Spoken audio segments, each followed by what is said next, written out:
billahi minasyaitonir rajim. Bismillahirrahmanirrahim. Pada kesempatan kali ini saya ingin berbagi tentang Al-Qur'an. Di dalam Al-Qur'an ada kata kun fayakun yang artinya jadilah, kemudian jadi. Ada beberapa di dalam Al-Quran yang menyatakan kun fayakun, di antaranya surat Al-Baqarah ayat 117, Badi'us samawati wal ard wa idza qada amran fa innama yaqulu lahu kun fayakun. Kemudian dalam ayat 35 surat Maryam, ma kana lillahi ayyattakhidha min waladin subhanahu idza qada amran fa innama yaqulu lahu kun fayakun. Surat Al-Imran ayat 47, qalat rabbi anni yakunu li waladun walam yamsasni bashar qala kadzalikillahu yakhluqu ma yasha idza qada amran fa innama yaqulu lahu kun fayakun.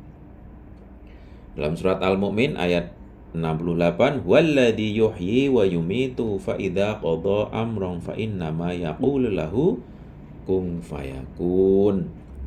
Surat An-Nahl ayat 40, innama qauluna li syai'in idza aradnahu an naqula lahu kun fayakun. Surat Yasin ayat 82, innama amruhu idza arada syai'an ay yaqula lahu kun fayakun.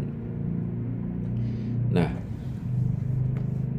kata kun fayakun di beberapa surat di dalam Al-Qur'an oleh para mufasir dan teolog berbeda pendapat. Di antara pendapat itu adalah bahwa kata kun fayakun adalah satu tamsil atau permisalan. Alasannya apa? Alasannya adalah sesuatu yang kini belum ada tidak bisa dijadikan audiens atau mukhatab dan diperintahkan. Pandangan yang kedua mengatakan bahwa kun fayakun adalah perintah Allah Subhanahu wa taala untuk mewujudkan sesuatu, adalah bersifat nyata atau waqi'. Allah Subhanahu wa taala berbuat demikian supaya malaikat mengetahui ada makhluk baru yang diciptakan. Pendapat yang ketiga,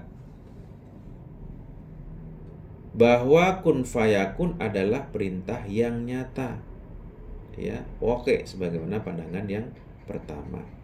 Apa alasannya? Mengingat bahwa setiap entitas sebelum ada telah diketahui atau maklum oleh Allah. Maka dari sisi ini Allah Subhanahu wa taala memerintahkan untuk eksis atau ada.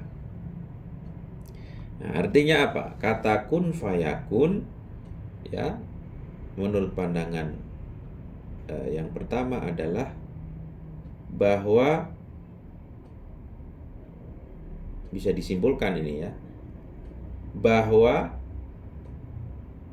sebagaimana makna leksikal harfiah ayat yang mengatakan demikian, ya, kun fayakun. Tetapi pandangan yang kedua mengatakan bahwa Allah menghendaki sesuatu eksis, maka sesuatu itu akan eksis. Ya. Jadi yang pertama adalah betul-betul menggunakan kata-kata kun fayakun kemudian baru jadi. Yang kedua, menghendaki sesuatu, Allah menghendaki sesuatu eksis, maka sesuatu itu akan eksis. Kalau yang kedua tanpa prasyarat.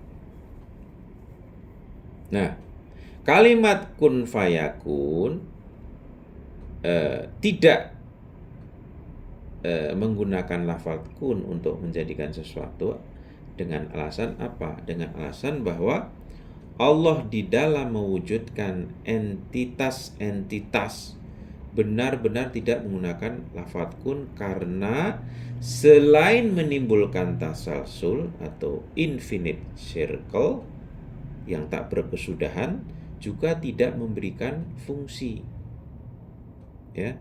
Menimbulkan tasalsul atau infinite circle karena untuk mewujudkan kata kun sendiri memerlukan kun yang lain. Begitu seterusnya sehingga tak terhingga, infinite. Kemudian selanjutnya, sisi ketidakberfungsiannya adalah karena pertama, belum ada eksistensi yang akan menjadi audience atau mukhatab. Ya. Yang kedua, anggaplah itu sudah ada entitasnya, tetapi tetap tidak memerlukan lafal kun, sebab ia sudah eksis sebelumnya. Nah, tafsiran ini dikuatkan oleh perkataan Khalifah keempat, mengatakan bahwa setiap kali Allah menghendaki sesuatu, ia mengatakan wujudlah, maka seketika itu pula ia wujud. Tidak dalam artian bahwa ada suara misalnya sampai ke telinga dan terdengar sebuah misalnya teriakan, tetapi ucapan Allah adalah sesuatu yang mewujudkan dan memberi bentuk. Sementara sebelum itu tidak ada sesuatu. Oke. Nah, ini dikuatkan juga ya dengan pendapat seperti ini. Ada dua hal nih, bahwa keberadaan sesuatu itu adalah pembicaraan Allah itu sendiri. Sebagaimana pendapat kaum arif mengatakan bahwa kun fayakun merupakan perkara yang wujud dan nampaknya sesuatu itu sendiri. Menurut mereka, keberadaan sesuatu adalah perkataan Allah itu sendiri melalui perantara sesuatu. Dengan kata lain, segala sesuatu adalah kalam wujudnya, alam wujudiahnya Allah. Kemudian ada pendapat atau yang menguatkan yang lain, bahwa ahli surga yang berada di surga nanti ada yang mencapai makom kun fayakun. Ya. Menurut sebagian ulama mengatakan bahwa ahli surga dan orang-orang arif mencapai makom kun fayakun, artinya apa? Segala sesuatu yang mereka kehendaki dengan izin Allah secara langsung akan terwujud. Nah, dalam hal ini bersandar kepada beberapa riwayat, di antaranya hadis dari hadis Rasulullah Shallallahu Alaihi Wasallam yang menerangkan bahwa di surga Allah berkata kepada penduduk surga, ya, di surga Allah berkata pada penduduk surga, tatkala aku mengatakan jadilah kepada segala sesuatu, niscaya akan terwujud. Nah, dari itu kini aku jadikan kedudukan ini untuk kalian, supaya apabila kalian mengatakan jadilah kepada segala sesuatu, maka sesuatu itu akan terwujud. Nah, di dalam pembicaraan para mufasir Al-Quran dan teolog ini dibahas di dalam pembicaraan mengenai irodah Allah. Nah, irodah Allah ini adalah termasuk sifat subutiyah atau sifat tetap bagi Allah Subhanahu wa Ta'ala, dan karena itu ya disifati dengan murid, yaitu apa? Allah Maha berkehendak. Nah, ulama muslim berbeda pendapat mengenai apa? Mengenai esensi dan hakikat kehendak. Tapi bahwa Allah berkehendak, sepakat semuanya. Jadi para teolog muslim sependapat mengenai apa? Mengenai irodah untuk Allah. Tetapi ada perbedaan-perbedaan mengenai perincian dan ciri-cirinya. Di antaranya misalnya, apa esensi irodah Allah? Kezatan dan keperbuatan irodah Allah, juga kekodiman dan kehadisan irodah Allah Subhanahu wa ta'ala. Ada yang berpendapat bahwa kehendak Allah yang berhubungan dirinya adalah perbuatan-perbuatan itu sendiri. Sekali lagi, kehendak Allah yang berhubungan dengan dirinya adalah perbuatannya itu sendiri. Sedangkan kehendaknya yang berhubungan dengan selainnya adalah perintahnya. Nah, di dalam pembicaraan teolog, kaum teolog mengatakan bahwa misalnya dari Mu'tazilah dan Imamiyah meyakini bahwa kehendak Allah adalah suatu bentuk dari ilmunya. Kemudian ada juga teolog yang membagi bahwa irodah ada dua macam, irodah takwiniyah dan irodah tasyrikiyah. Menurut sebagian teolog, Al-Quran di samping berbicara tentang irodah takwini juga berbicara tentang irodah tasyriki. Kemudian menurut kaum teolog misalnya di dalam Asy'ariyah meyakini bahwa irodah bukan ilmu. Kodrat dan sifat-sifat zat Allah adalah hal yang lain. Ya. Namun ya, Asy'ari meyakini bahwa irodah itu merupakan sifat zat atau sifat di luar zat tapi qadim dan azali. Nah, sementara Mu'tazilah dan Imamiyah meyakini irodah takwiniyah Allah adalah ilmunya kepada perbuatan-perbuatan yang mendatangkan maslahat bagi manusia dan makhluk lainnya. Karenanya kaum teolog ini meyakini bahwa irodah sebagai sifat zat Allah Subhanahu wa ta'ala.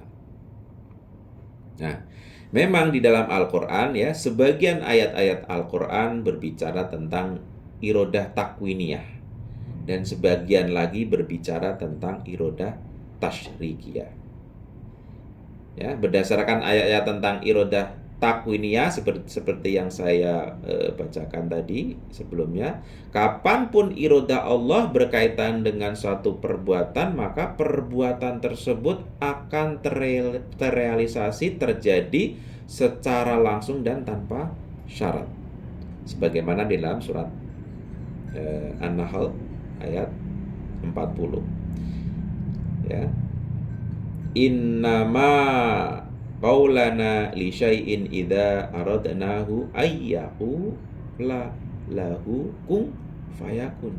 Sesungguhnya perkataan kami terhadap sesuatu apabila kami menghendaki, kami hanya mengatakan kepadanya jadilah, kun fayakun. Nah, sementara ayat 185 surat Al-Baqarah ini tergolong ayat-ayat yang mengisyaratkan kepada irodah Allah tapi tasyri'i. Ya, sebagaimana tadi saya katakan dalam surat Al-Baqarah ayat 185, yuridullahu bikumul yusra wala yuridu bikumul usra. Allah menghendaki kemudahan bagimu dan tidak menghendaki kesukaran bagimu. Nah, sekali lagi ya, berdasarkan ayat yang menjelaskan tentang tasyri'i, misalnya hukum puasa, irodah tasyri'i, Allah adalah dibuatnya hukum-hukum yang tidak memberatkan manusia. Jadi kesimpulannya ada dua irodah di dalam Al-Quran yang mengindikasikan irodah takwiniyah dan irodah tasyriyah. Semoga bermanfaat. Sekian, wassalamualaikum warahmatullahi wabarakatuh.